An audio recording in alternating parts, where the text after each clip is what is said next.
नमस्कार, हिमाचल अभी-अभी.com से मैं दिव्या। पेश है अब तक के मुख्य समाचार। चंबा में कोरोना के 7 नए मामले। बिलासपुर में एक पुलिसकर्मी सहित 2 मजदूर निकले पॉजिटिव। प्रदेश के 6 लाख कामगारों को मिली राहत। अप्रैल माह से मिलेगी बढ़ी हुई दिहाड़ी। अधिसूचना जारी। सड़कों पर फिर हो सकती है सख्ती। राज्य पुलिस मुख्यालय ने जिलों में फोर्स नहीं बुलाई है वापस। फर्जी डिग्री मामले में पुलिस की एसआईटी के बाद ईडी भी करेगा जांच। शक्तियों के दुरुपयोग मामले में पूर्व बागवानी निदेशक के खिलाफ होगी जांच। हिमाचल में माइनिंग चेक पोस्ट से अवैध खनन पर रहेगी नजर। मानसून में कीट का मक्की पर हमला, फसल को 30% तक नुकसान। पिछले 24 घंटे में 47,704 नए मामले आए सामने, 654 लोगों की मौत। राफेल के लिए अंबाला एयरबेस तैयार। चीन की चुनौती और पाक की हरकतों पर रहेगी नजर। पुंछ में सीज फायर तोड़ने का मुंह तोड़ जवाब। इंडियन आर्मी ने मार गिराया 3 पाक सैनिक, 8 को किया जख्मी। अब समाचार विस्तार से। आपके स्वास्थ्य का प्रहरी श्री बालाजी हॉस्पिटल, कांगड़ा, हिमाचल। हिमाचल में कोरोना के मामले तेजी से बढ़ रहे हैं। मंगलवार को जिला चंबा से कोरोना के 7 मामले सामने आए हैं। वहीं बिलासपुर में एक पुलिसकर्मी सहित 2 मजदूर पॉजिटिव निकले हैं। चंबा में पॉजिटिव निकले लोगों में 20 वर्षीय व्यक्ति चुराह तीसा का रहने वाला है, जो बेंगलोर से लौटा था। 29 वर्षीय व्यक्ति डुग्गर समोट का रहने वाला है, जो गुड़गांव से लौटा था। 45 वर्षीय व्यक्ति कथालू समोट का रहने वाला है, जो मुंबई से लौटा था। 25 वर्षीय व्यक्ति लाहड़ू समोट का रहने वाला है, जो मुंबई से लौटा था। 25 वर्षीय व्यक्ति बारला समोट का रहने वाला है, ये भी मुंबई से लौटा था। ये सभी लोग इंस्टीट्यूशनल क्वारंटाइन थे। इनके अलावा 20 वर्षीय आर्मी जवान लाहड़ू समोट का रहने वाला है, जो लेह लद्दाख से लौटा था, और 21 वर्षीय आर्मी जवान बारी किहार का रहने वाला है, ये भी लेह लद्दाख से लौटा था। ये दोनों होम क्वारंटाइन थे। उधर बिलासपुर में 3rd बटालियन पंडोह का एक पुलिसकर्मी, जो कि मंडी का रहने वाला है और गवर्नमेंट स्कूल गरा मोड़ा में क्वारंटाइन था। 2 मजदूरों को एम्स कोटीपुरा में क्वारंटाइन किया गया था। अब उन्हें बिलासपुर के चांदपुर में कार्बेट सेंटर में शिफ्ट किया जा रहा है। हिमाचल में कामगारों की दिहाड़ी में बढ़ोतरी की गई है। सरकार ने करीब 6 लाख मजदूरों को बड़ी राहत दी है। बढ़ी हुई दिहाड़ी अप्रैल माह से लागू होगी। इस संबंध में श्रम एवं रोजगार विभाग के सचिव के पंत ने अधिसूचना जारी की है। इससे पहले सरकार ने न्यूनतम मजदूरी सलाहकार समिति गठित की थी। इस समिति की बैठक 20 मई को हुई थी। समिति ने न्यूनतम मजदूरी दरों में इजाफा करने की सिफारिश की थी।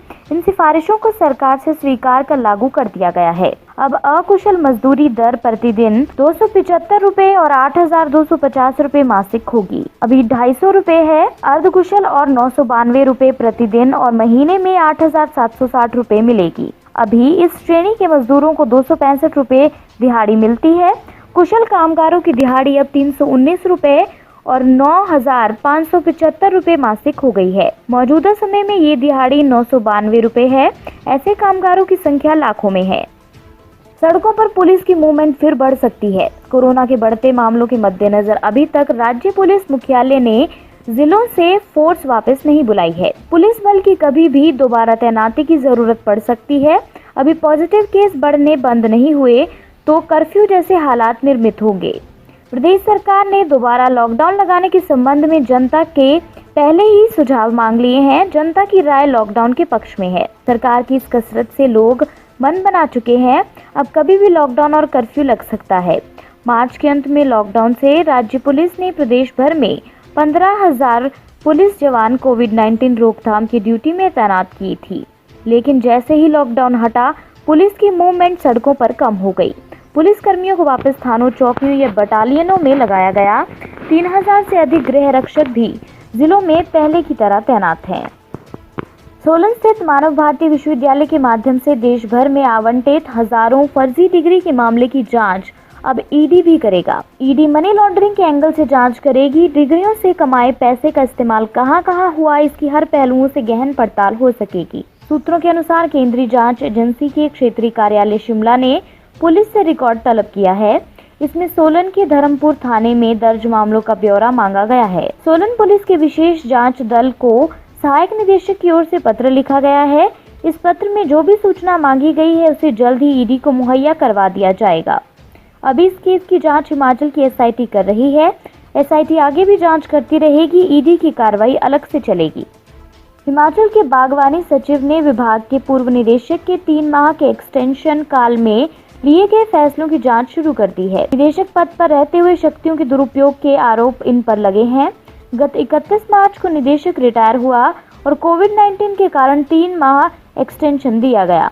इस दौरान सेवा नियमों का उल्लंघन करते हुए कई प्रशासनिक और वित्तीय फैसले भी लिए गए।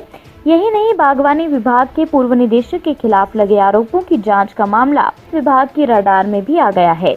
विजिलेंस ने बागवानी सचिव से इस संबंध में मामला दर्ज करने की अनुमति मांगी है।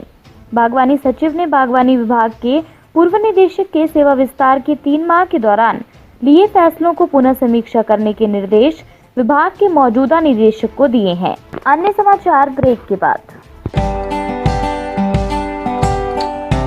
Shri Balaji multi speciality hospital Kangra, जहां आपको एक ही छत के नीचे मिले बेहतरीन चिकित्सा सुविधाएं, cardiology, laparoscopic, general surgery, neuro surgery, orthopaedics, paediatric, radio diagnosis, urology, gastroenterology, ophthalmology, pathology, medicine, anaesthesia और डेंटल जैसी अत्याधुनिक और बेहतरीन चिकित्सा सुविधाएं, 24 घंटे इमरजेंसी सुविधा, 9 बेड के साथ critical care unit, cardiac monitor और डिफिब्रिलेटर्स, सेंट्रल ऑक्सीजन लाइन और वेंटिलेटर सुविधा। हिमाचल प्रदेश के सबसे बड़े निजी स्वास्थ्य सेवा प्रदाताओं में से एक Shri Balaji multi speciality hospital Kangra राष्ट्रीय स्वास्थ्य बीमा योजना के साथ सूचीबद्ध Shri Balaji multi speciality hospital Kangra BPL परिवारों के लिए अस्पताल में कैशलेस भर्ती होने के साथ ही ईसीएच की भी सुविधा। हमारा पता Shri Balaji multi speciality hospital, Balaji Vihar, Ujjain, Kangra. संपर्क करें 9218411108 पर।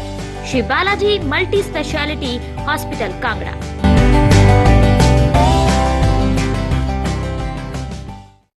हिमाचल में अवैध खनन पर रोक लगाने के लिए माइनिंग चेक पोस्ट की मदद ली जाएगी।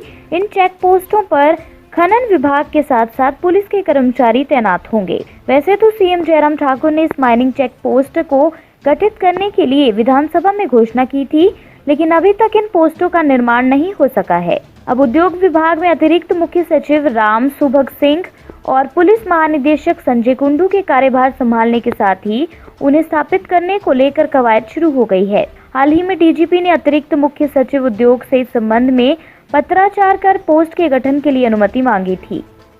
हिमाचल में सुस्त पड़े मानसून में फॉल आर्मी वर्म कीट ने मक्की की फसल पर जोरदार हमला बोला है। मंडी, शिमला, कांगड़ा और ऊना जिले में 25 से 30% फसल को कीट चट कर चुकी है।